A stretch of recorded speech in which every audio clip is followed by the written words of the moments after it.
이거 좀 재밌겠네. 학생들도 좋아하겠네 이거. 간호사들이 까칠하고 싸가지 없는 이유.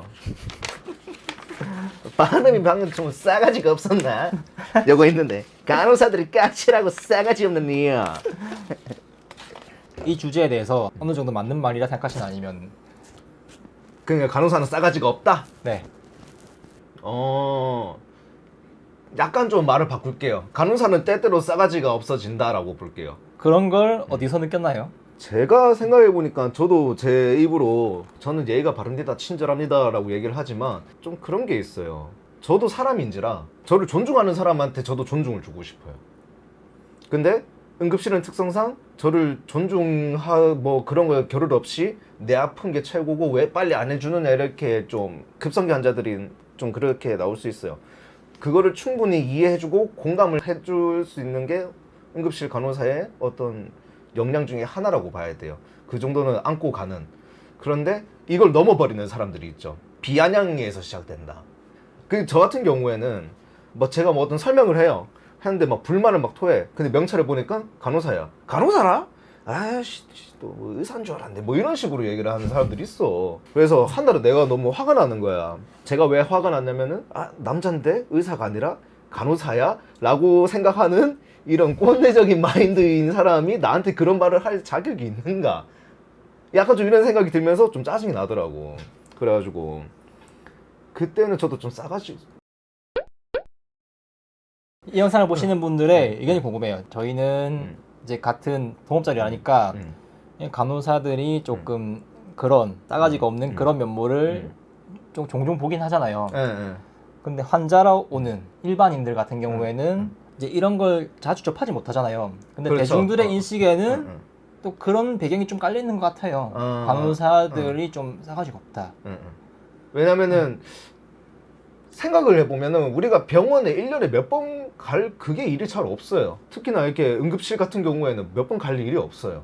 우리가 환자 차트를 보더라도 신환이 와서 무슨 과거력을 보려고 들어갔는데 뭐 한 3년 전에 한 번 왔고 2년 전에 한 번 왔고 뭐 이런 환자들이 꽤 많잖아요. 근데 꼭 그런 사람들이 우리가 한창 바쁠 때 신경을 잘 못 써줄 때 이럴 때 와서 한 번씩 조금만 기다려주세요, 잠깐만 있어보세요, 뭐 잠깐만요, 뭐 이런 얘기를 듣고 여기는 좀 신경을 안 써주는구나, 좀 예의 없이 그냥 저렇게 말만 하고 가는구나, 이런 것들이 아마 쌓여가지고 간호사는 싸가지가 없다 이런 이미지가 좀 생기지 않았을까 싶어요. 여기 덧붙여서 환자들이 자주 병원에 안 온다는 얘기를 했잖아요. 뭐 자주 오는 분들도 있겠지만 그렇지 않은 사람들, 병원에 자주 오지 않는 사람들 입장에서는 이제 저희가 생각해 보면은 그렇게 느낄 법도 만한 게 미담, 좋은 것들은 좀 자극적인 그런 내용들은 아니잖아요. 그렇죠.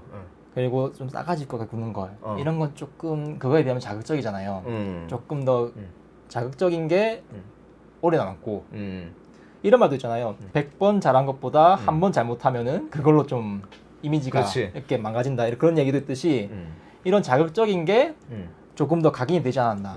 그리고 환자들 경우에는 아파서 오잖아요. 아프지 않았을 때는 뭐 똑같은 반응이라도 그냥 받아들였을 건데 아프니까 조금 더 민감하게 받아들이는 그런 게 또 있는 것 같아요. 이게 간호사들이 그거를 충분히 좀 이해를 해줘야 된다고 봐요. 그러니까 왜 환자가 저렇게 왜 예민하고 소리를 지르는가에 대해서 그거는 자기가 환자가 되면은 아마 느낄 수 있지 않을까 생각을 해요. 물론 제가 간호사라서 저는 어느 식당에 가서 음식이 늦게 나와도 언제 나와요 뭐 이렇게 푸시를 하지 않습니다.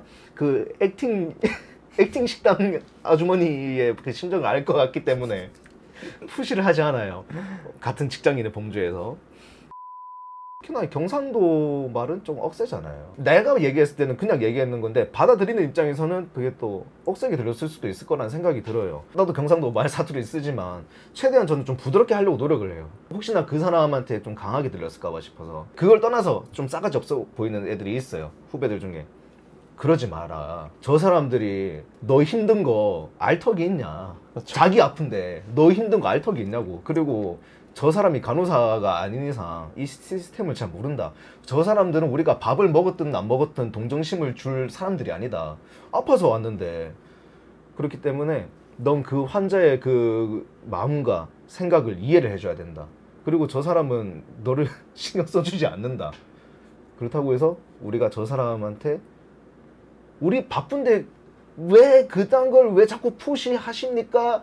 라는 괄호의 말을 내포해서 환자한테 잠깐만요 이렇게 얘기하면은 그 사람은 그 괄호의 말을 듣지 않고 잠깐만요 이것밖에 못 듣는다고. 그러니 절대 그런 쓸데없는 그런 거는 하지 말라 라고 얘기를 해주기는 해요. 듣는 저도 불편하고요. 분위기만 안 좋아지고.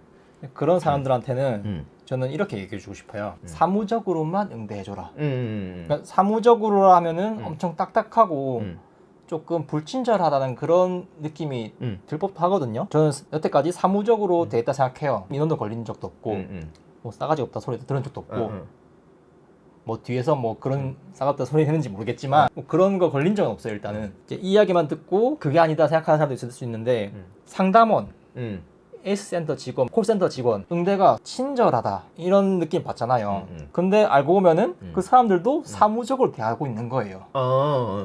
그렇지 그렇지. 그리고 요즘은 AI가 발달해서 철수 형이 목소리 이런 걸로 해가지고 음성 프로그램이 한 내용을 ARS로 이렇게 하는 것도 있잖아요.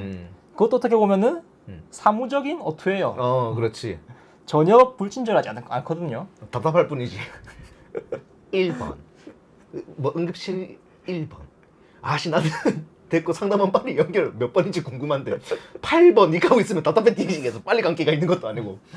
그래서 이렇게 막 억양이나 그런 뉘앙스를 담지 말고 사무적인 응대만 해도 반응할 수 있다. 그렇지. 칭찬은 받지 못할지언정 불만 어떤 이런 민원 소리 뭐 이런 거 그런 걸 안 받을 수 있으니까 가장 그 어떻게 보면은 효율적으로도 그리고 전체적으로 환자 모두에게 괜찮고 이런 걸 따지면은 사무적인 태도가 가장 효율도 좋고 뭐 괜찮다고 봐요. 나도 사실 생각해 보면 환자들한테 좋은 소리 들으려고 칭찬 받으려고 일하는 거 아니거든요. 그렇다고 해서 억지로 욕먹을 필요도 없다고 보고. 저는 굉장히 따뜻한 사람이에요. 저는 그래서 여유가 있으면 설명해 주려고 노력을 많이 하고 해요.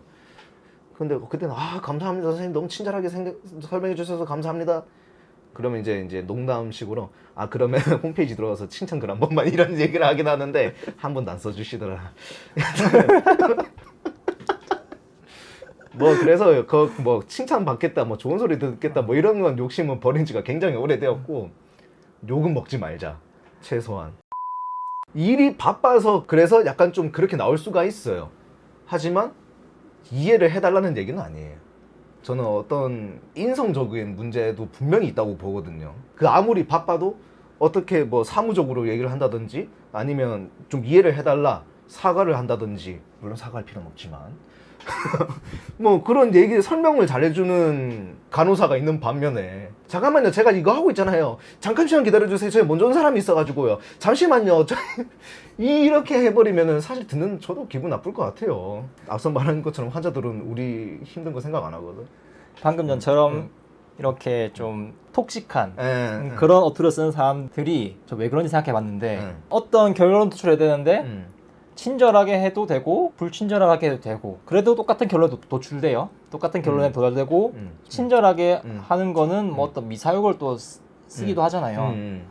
조금 불친절한 건 좀 직설적인 어투로 이렇게 막 쏘아붙이듯이 얘기할 때도 있고 쓰이는 에너지가 또 다를 수 있단 말이에요. 근데 결과는 똑같고 그리고 만약에 그렇게 한다 해서 나에게 직접적인 피해는 또 오는 게 없고 그러니까 그렇게 하는 거라고 생각이 들기도 해요. 만약에 내 목에 뭐가 좀 들어왔다 그러면은 불친절한 사람도 좀 친절해지지 않을까. 그러니까 어떤 리스크가 없기 때문에 그렇게 하는 거라 생각되는데 또 이게 어떻게 연구된 부분이 있어요. 하나 기사를 찾아왔는데 잠을 못 자면은 이 욕구가 줄어든대요. 어떤 욕구일까요?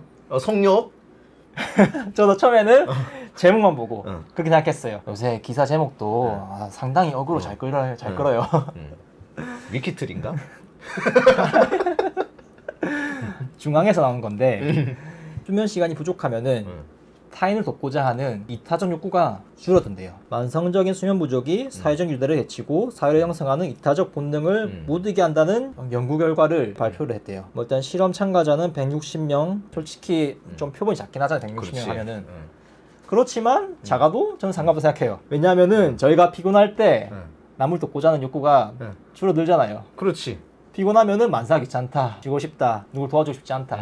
이제 그런 걸 수치화해서 그런 의욕이 80% 가까이 감소했다고 나왔어요. 그리고 수면 부족은 반사회적 행동을 유발한다. 이런 직업이 의사, 간호사, 경찰 등 이렇게 좀 만성적인 피로를 달고 있는 그런 예시도 들었는데 아까 내가 말했던 어떤 인성적인 문제가 아니라고 반론할 수 있는 좋은 근거네. 그렇지만 인성에 문제가 있는 사람들은 조금 더 이걸 다 쌩까고 그냥 조금 더 심해질 수 있는 경향이 그렇지, 있지 않을까. 그렇지. 요새 또 수면 부족, 번아웃 이런 얘기가 많이 나오잖아요. 그렇죠. 그리고 요즘에 뉴스에 또 범죄 관련 얘기도 많이 나와요. 요새 세상이 좀 흉흉하더라고요. 이런 수면 부족이 관련되잖아요. 번아웃이 쉬지 못한다는 피로. 그렇지. 그래서 이런 범죄에 대한 기사들이 또 많이 나오지 않는가. 뭐 물론 신고가 잘 되어서 감시 체계가 좋아서 뭐 이런 뉴스가 된다 생각하지만은 또 이런 것도 연관이 있다고 생각돼요. 그래서 간호사들이 까칠하고 싸가지 없는 이유는 YG님이 항상 얘기한 단고 멘트 인성 문제가 있겠지만 이런 과학적인 근거도 고려해야 된다. 그렇죠. 나도 사실 이걸 알고 있어. 그 피로도에 대해서 어떤 예민해질 수도 있고 예의 없게 말할 수도 있고 그런 걸 저 충분히 알고 있어요. 왜냐면은 저마저도 어쩌다가 한 번씩은 그런 모습을 보이니까요. 저도 어쩌 사람이니까요. 근데 저는 간호사잖아요. 그러지 않으려고 노력을 많이 하는 편이라서 앞서 일부러 얘기하지 않았어요. 왠지 이런 자료를 가져왔을 것 같았고 그래서 약간 좀 인성적인 부분을 좀 강조하고 싶어가지고 이런 글에 왠지 피곤함과 결핍 결여돼 있어서 뭐 그럴 것이다 라는 건 지금 간호사가 아닌 의료인이 아니신 분들이 보면은 뭐 이해를 해주시는 분들도 있겠지만은 에이 누가 일 그러면은 누구는 뭐 편하니 뭐 이렇게 얘기하는 사람들도 있을까봐 싶어서 그분들을 최대한 불편하지 않게 하려고 일단 이런 얘기를 안 했고 그 다음에 쭉 얘기를 나누다가 좀 생각이 든 건데 간호사는 친절해야 될까라는 생각이 좀 들어요. 저의 입장은 친절하지 않아도 됩니다 라는 입장이거든요. 다만 사람이라면은 불친절하면 안 된다라고 생각을 해요. 불친절할 필요는 없다고 봐요. 사무적으로. 네, 그래서 앞서 말한 사무적인 태도가 좀 뭐라 해야 될까 강조가 돼야 된다고 봐요. 특히나 사람 살리는 일인데 감정에 휩싸이면 우리 좀 더 힘들지 않을까. 그렇죠. 피곤한 사람이 아픈 사람을 케어하고 있으니까 더 심해지는 게 아닌가. 그러니까, 내가 힘들어가지고 따끔해요 이러고 있으면은 그 아무도 환자들은 저를 애초롭게 생각 안 하거든요. 그러니까 뭐 간호사 뭐 이런 얘기 많잖아. 다음에 뭐 이런 거 한번 다룰까? 그 뭐 간호사는 서비스직이냐 아니냐 뭐 이런 거 한번 다룰까? 이거 되게 사람들 막 되게 좀 민감하잖아. 저도 그런 거 생각했었는데. 그래서 뭐 그런 서비스직이니까 뭐 친절을 해야 되고 그리고 병원에서도 늘 친절 교육을 요구하잖아. 강요하잖아. 친절 교육을. 저는 어떤 생각을 하냐면 불친절 교육을 해야 된다고 봐요. 어떤 말을 했을 때 꼴 사나분가 환자가 기분이 나쁠까. 친절 교육이라고 하면은 네 어서 오십시오 고객님 느낌이 난단 말이야. 느낌이. 저는 그 고객님이라고 하고 싶지 않거든요. 환자지. 그 어느 병원에서는 고객님이라는 명칭을 쓰자 하더라고. 난 좀 별로라고 생각을 했는데. 손님? 손님, 고객 바뀐 것처럼. 환자, 고객님. 환자가 고객님? 뭐 물론 고귀하신 손님 객 맞지. 근데 그거는 너무 저걸로 봐요. 저런 것 같아요. 약간 좀 고객이라고 하는 건 약간 좀 수익 이익의 느낌이 나지 않니? 장사 느낌 나지 않니? 그건 너무. 뭐 사실 장사가 맞긴 장사는 한데. 맞아. 장사 맞아. 괜히 광고하는 게 아니니까 병원이. 그래도 생명을 다루는 데서 고객님은 난 좀 와닿지 않는데 뭐 물론 틀렸다는 그게 좋지 않은 표현이란 건 아닙니다. 개인적으로 그냥 마음에 안 든다는 거지. 그래서 친절 교육보다는 어떤 말을 했을 때 욕을 먹는가, 어떻게 하면은 기분이 서로 상하는가, 그리고 만약에 환자가 나를 존중하지 않았을 때 내 기분을 어떻게 하면은 잡치지 않고 잘 견딜 수 있을까? 약간 좀 이런 교육이 필요하다고 보거든요. 친절 교육보다는. 사회적 거리두기 이런 거. 아니 그렇다. 뭐 그게 그 사회적 거리두기가 뭐 약간 사무적인 태도를 가질 수 있다면 뭐 나쁘지 않다고 보는데. 불친절한 그러니까 좀 사망 환자가 있다. 사회적 거리두기. 아니 뭐 고객인데 잘해드려야지. 아무튼 그렇습니다. 네. 아니면 음성을 네. 좀 트레이닝하는 그런 게 있으면 좋을 것 같아요. 예전에 SNL에 나왔는데 이병헌 편이었나? 그때 이병헌 음성으로 이어폰이 딱 이렇게 나온 패러디 같은 게 있었어요. 상사가 욕을 하는데 이어폰을 끼자마자 이병헌 음성으로 이렇게 상사가 부하직원 욕하는 게 있는데 이병헌 목소리를 들으면서 갑자기 기분이 엄청 좋아지고 막 그러더라고요. 목소리가 좋으면은 불쾌하지 않을 수도 있겠다. 아무리 친절해도 그 목소리가 좀 간사하거나 하면은 좀 그렇지. 약간 그런 좀 장사는 느낌 나겠지. 톤 연습도 좀 필요할 것 같아요. 약간 좀 약 올릴 것 같아. 왠지 그 톤이 좀 얇고 약간 좀 유해진 톤이라고 하면은 예, 이것도 그러면 따끔하고요. 예, 3시간 반이면은 검사가 나오는데요. 조금만 참으세요. 예, 금식하십니다. 금식. 아무리 굉장히 친절하지만은 굉장히 좀 약 올리는 것 같네. 톤, 좋은 얘기했어.